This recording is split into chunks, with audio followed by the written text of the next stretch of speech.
What's going on, guys? In today's video we're going to be doing an RC conversion on the Bruder Cat D5 bulldozer. So in today's video I'm going to be showing you all the parts that you need. I'm also selling this as a kit with everything you need, including the 3D printed drive sprockets and motor mounts. So it'll be down in the description below if you guys want to buy this. So this is everything that comes with the kit. It can come with 2 batteries, 2 chargers, 2 360 servos, 2 drive sprocket mounts, a receiver and a controller, the D5 dozer itself, the motor mount, 4 micro servos, a switch, a voltage regulator, 2 bags of servo horns and screws, and the linkages for the arms that you're going to be using to raise and lower the blade and raise and lower the ripper and tilt the blade also, and also the hubs that will screw onto the drive sprockets, which then will screw onto the drive motors. And so now let's start building it. First thing you want to do is after you get your dozer unboxed out of the box and everything, you're going to want to take the tracks off first. That's going to be the first thing you want to do. So you're going to take these are just clipped together tracks. You pull off, and you pull the ripper off the back, and you can also pull all these fake hydraulic cylinders off of here as well, because these will be in the way for using these arms here that are going to go right there onto the servos. So you gotta get all these removed.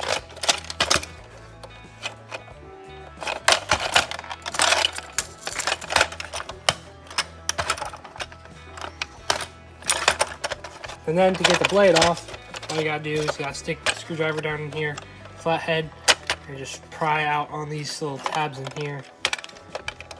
And then you're gonna pull out on this thing and pull.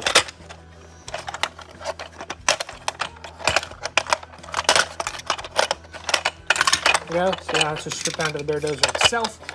Next thing you want to do is there's clips in the front here. So there's 2 here, there's 1 here, 1 down in here, and then 1 right here, and then there's 1 back behind here and back behind this sticker here that you have to pull off as well. So pretty much flathead screwdriver underneath here and just pull these all off here, and then you can get this one out here too. There's also 1 right here and 1 right here as well. The top half separated off the bottom half of the chassis of the dozer. You see here there's the 4 clips in the front, 2 here, 2 here, and then there's 2 here, and then there's also 2 more that clip into right here. I usually just take the multi-tool or the Dremel and just cut them off flush, because I never use them anyway. So I just cut those off. It makes it easier to get the cab on and off as well. So I usually just keep these tabs here, so that way it holds the cab on when you put it on. You can also get it off pretty easily when you want to put the battery in right here. And if you want as well, this piece falls off pretty easily, so I usually just put a little bit of hot glue in here, and I usually just hold that to hold this piece so it doesn't keep falling out all the time. So I usually just do that. And then this is your main cabin piece. This sits right here. So we're going to show you in a minute cutting this out so the servos will fit in here.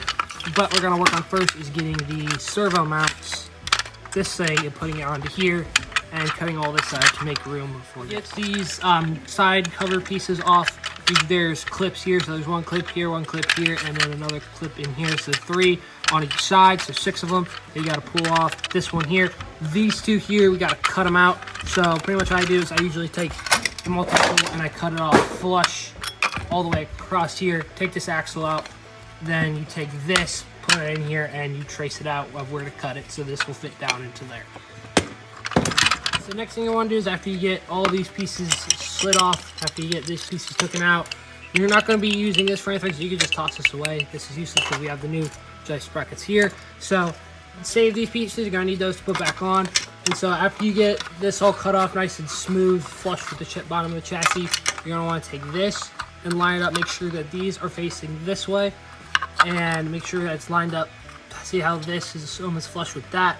You're going to take that and then take a pen or a Sharpie and mark it out right here like that. See the pen mark, and then you want to cut that out and do the same thing on this side here. So cut this out and then do all this here, and yeah, then you can mount up this into there, and then we'll mount up the servos. After you get that marked out on this side, get that cut out, then you're going to take it from this hole here straight across to the back, and then follow this back straight up, so that way this will slide right in just like so. And then you're going to want to cut out a little bit back here, so that way the servo wires can come up back through this hole here, and then they can plug into the receiver. So now that this is all mounted up just real quick. So now you're going to take these. You're going to take these and slide them down into here. And then you're going to want to cut off all of this excess plastic right here. And that'll slide in tight there. And this clip right here is going to be what's holding this on. And if you want, you can buy some lead pellets or some weights, and you can put them in here and hot glue them and fill them up. So it adds more counterweight to it. But this dozer, we're not going to do that. We're just going to cut this out here so this will slide on. And then we'll mount this up with some hot glue, and we'll get these servos mounted up. You got this thing nice cut off, flush and clean with that. Take it and make sure everything fits good as it's supposed to. And make sure your gap clearance is good. And after you get that cut, what you're going to do is you're going to take this, make sure it's level on both sides of this thing here, and make sure you put it on the table and look and make sure it's level there. And then you want to take some hot glue and go around the edges of it, and that's what holds it in place.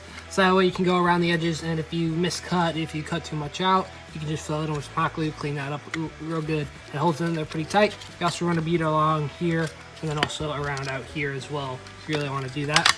And then after you get this all mounted up, you do this to both sides. You want to take your servos, you want to mount it up just like so. Take it in here, slide them back. And then you can put 4 screws, 2 screws, around how many screws you want. I recommend 4, so that way everything holds in good, tight space. And put 4 screws in there, and then take your wire, run it through the upper holes that you drilled.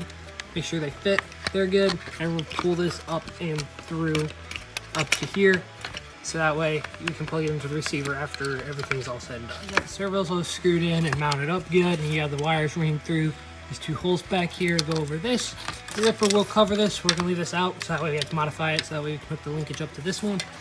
So now after you got that all mounted up, you're gonna take your sprockets, and you're gonna want to take the screws that came with your bag and put them in here, and use the servo horn and screw it into there. And then you're gonna take it and put it onto your servos, and then take the screw, the set screw that comes with it, and put that down in there to crank it down nice and tight. And then you can put your side panels back on it, and then we'll move to mounting up the blades. What you want to do is after you get all that bottom half all done and mounted up, you want to unbox your 2 micro servos you got here, and then you're going to want to take them and flip them like this. And you want to cut off these 2 tabs, one here and one here, so that way they're able to slide down into here and fit in like so. And you're also going to drill a hole in here, so that way the T connector can slide through, and then that's where your battery plug's going to be. After you get those holes drilled and those things cut out, then you're going to want to put them together like this, put hot glue on the back of them, and then slide them in the back here like this. And then you're going to want to take a small screws and put them in there and here, and then that will hold those 2 in place. You get those servos and everything all mounted up like so, and that hole's drilled. Now we're going to start working on, set that off to the side. Now we're going to start working on the blade. We're going to start modifying this. So you can take this servo, mount it up in here. So we're going to cut this out here, cut this off flush here, but keep this because that's obviously where the blade mounts onto. Cut this off here, and we're saving that upper one so we can put the screw through that, and that will hold the linkage on. You also want to shave off these little things right here that keep this thing from clicking in. So you just want to like take the blade off and cut those off a little bit. And so yeah, I'll show you guys how you mount up the servo on here. This is what it should look like after you got all of the plastic cut out of the way, so that way you can mount up the servo. The servo will mount in here just like this. Make sure that's in the center like that. And then this will sit flush with this flat on both sides. And now we just gotta cut a little bit out of here and here, so that way the linkage will fit into there as well. And for the blade modification, all we really had to do was just cut this a little bit top here and cut off the section in here. This side will stay the same because we're just going to reuse this OEM fake hydraulic cylinder. And we also cut off those little tabs in there, so that's a little bit more round. And also on this thing, we cut this out a little bit more so you get a little bit more blade travel, so you can dig into the ground a little bit more. You can just leave it if you're fine with the stock height, but if you want to get a little bit more, you got to cut this out so that way the blade can go down further and also up a little bit further as well.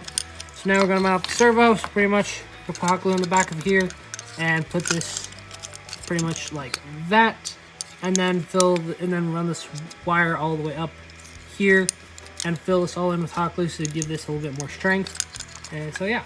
Alright, so I got the servo mounted up, fill this all in with hot glue, ran the wire under here. So that's where the wire is going to come out, and then You're gonna mount it on the dozer. It's gonna go right there. You're gonna run this wire through this hole right here. You're gonna have to take a Dremel and haul this out more so that way the plug will be able to fit through, and then it'll run back through here and into the receiver when we put that in. So we're waiting for this hot glue to dry here. We're gonna start modifying the ripper so that way we can mount up the servo linkage on this. So we're gonna cut this section out here, pretty much cut it all the way down to center here so we can get the linkage through. And then you've got to also on down here, you want it so that way you can dig down to the ground a little bit easier, take a Dremel, cut out this plastic here, so that way you can go down a little bit further as well. You get everything cut out of the way, you see we cut that down there so that way it's able to go down further. So if that's all cut out, then you pretty much take this, slide it back into this slot here. It'll also cover the wires that are going to the drive motors down below as well. So it goes down like just like so. And now, see, you go down a lot further, and you can also raise up a little more. If you want to raise up more, but not have to go down as far, you can cut a little bit off of here as well. So that way the shift linkage, so this thing here, you can go down a lot more, but you also can go up a little bit more as well if you want to cut that off as well. But that's up to you. So now you can start mounting up the servo for this. Now to mount the servo up, pretty much use the little lip right here. You want to take the servo, put it in just like this way, like there. Fits in there perfectly. Then you can take some hot glue, fill this in here, and a little bit on this side and the bottom of the servo to hold it in place. Then you put a screw through that to hold the servo there. And then when we get the receiver and everything plugged up, we'll center it, and then we'll hook the linkage up to the electrical side of things. So now we're going to need to hook up all the connectors and the voltage regulator to your receiver. So the reason why I use the voltage regulator is to down the voltage. We are running it off of 2S, which is at full charge 8.4 volts. So I'm going to need to down the voltage to around 5 to 6 volts for the micro servos, because I have ran on many of my previous dozers that I've done. I've just ran no voltage regulator straight into the on-off switch, that into the receiver, and it has burnt out many of the AGF servos that I've been running. So I just downed the voltage a little bit to around 5 or 6 volts, and I haven't had a problem since. So you guys don't have to install it unless you want to. So pretty much for this, just cut off these two vents here and then thread them into here. The positive is on the outside, the negative is on the inside, and they're labeled in and out. So this is the power in and this is the power out on this side, and then you just pretty much cut the connector off of this end and just wire it up just like that, and then plug this into the receiver like so, just like that. And then so yeah, that's pretty much what you gotta do for hooking up the voltage regulator and battery. What you want to do is, after you get this all wired up, you're going to want to plug the battery into the voltage regulator, turn it on, and this should start to flash like so. So you're going to grab your controller, put 4 AA's in it, switch it on, and it should automatically connect, and it should say what your voltage is. And so right now it's actually set right where it needs to be, at right about 5.41 volts. So that's where I'm going to keep it. It's perfect. That's where it needs to be. In your voltage regulator, you might need to adjust it. So to adjust it, turning it in, it turns down the voltage, and turning it up turns turning it out turns the voltage up. So that's right where it needs to be on my controller, so you might need to adjust it on yours. So yeah, after that's all in, then you're going to want to plug in all of your channels of what it needs to be. So we'll find the 2 back servos. So these are the 2 drive servos right here. So you want to take those, so plug those into channel 1 and 2. Just like so. And then these 2 servos up front here, you're going to want to plug them into channels 3 and 4.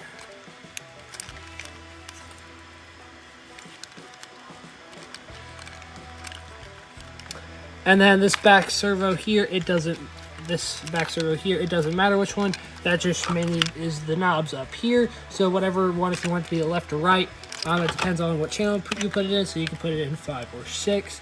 So I'm gonna put this one in 5.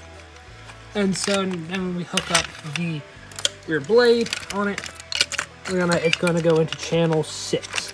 And if you leave the controller on for too long, it's gonna start to beep at you. So you can just move things around and it'll shut up for the most part. So yeah, then you're gonna hook this back up and then make sure everything is centered, and then you can mount your servo horns. What you gotta do once you get all your servos centered is you want to set your mix on your controller for the blade raise and lower and also your drive motors. So to do that, you gotta hold the OK button, you go over down to setup, and then you have your reverse, your endpoints, display, sub channels, all that stuff. So you gotta go to reverse. I have mine set as channel 2 and 3 are reverse, and the rest of them are all normal. And then I go down to the mix. So, oh wait, whoops. I go down to the mix. And then mix 1 is the drive. So I have master channel 2, slave channel 1, positive and negative mix, all 100%. And then go back to, then I go to mix number 2 for the blade. I got master is channel 3, slave is channel 4, positive mix 100%, negative mix 100%. And that's pretty much how you set up your mix for your drive motors and also your blade raise and lower. And if for some reason you gotta adjust the servo endpoints, you just use these buttons here and just adjust the servo endpoints, well not the endpoints, but the sub trim of where center is, and then you just see on the lines here, everything is centered, so everything is good. So after you got all the servos and everything centered up, and you got the servo horns and everything where they should be, got all that put in, you can put the receiver and the voltage regulator and tuck the voltage regulator and everything into here, and then run the battery wire out this way through that little hole that we drilled there. And then all you have to do after that is cut out this section here and here, so that way it'll fit over these servos without a problem here. So it'll go in just like that. So I usually take it and cut out around like this triangle shape here, and another here, and then also cut out a little bit on this side and a little bit on this side here. Then also on this one, because of the ripper on the back, you have to cut a little bit out, like right around here, so that way it can fit over the linkage right here when it moves up and down. And you also got to cut out a little spot here. See how I already got it cut? You got to cut from here to right about here on both sides, so that the shift linkage is able to move over this without any problems. And then yeah, pretty much after that's done, you can put the battery in it and then dry things. Now that the dozer's done, everything's all cut out. We got this cut out here for the servos. We also got that cut out for the back linkage, and everything should sit perfectly as it is right now. So the dozer's done. This is pretty much all you really got to do to it, unless you want to add some counterweights to inside of here to add an extra 1.5 pounds to it. You can do that too. But yeah, other than that, dozer's completely done. Flip it on, make sure everything works as it should. Turn the switch on. Everything should go like that. Then you got your blade raise and lower. And then you also got your forward, reverse, you turn, that's right. And then you got your ripper raise and lower on this one. And then you got your blade tilt on that one. And so yeah, pretty much that's the whole build. That's everything as it is. And then you can see the voltage of your dozer on the upper one. This one here, that's the voltage of the dozer. I leave it around 5 volts. So it doesn't burn out these servos. Everything runs as it should, and you got a lot of power to it. So hope you guys have enjoyed today's video. If you did, please like and subscribe. And I'll see you guys on the next one.